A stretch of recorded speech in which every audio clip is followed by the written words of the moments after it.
ఈ ప్రపంచంలో చాలా మంది ఉన్నారు. So many categories of people.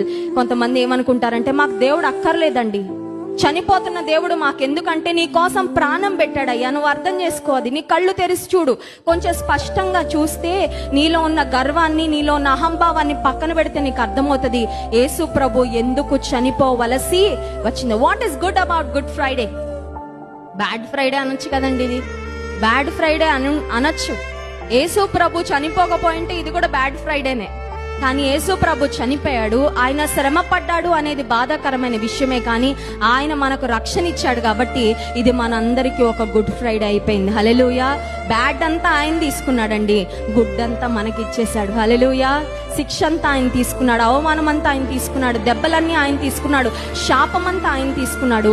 మనకు విడుదల ఇచ్చాడు, విమోచన ఇచ్చాడు, రక్షణ ఇచ్చాడు, మోక్ష భాగ్యం ఇచ్చాడు. ఆయనతో యుగ యుగాలు జీవించే ఆ గొప్ప కృపను దేవుడు మనకు అనుగ్రహించాడు.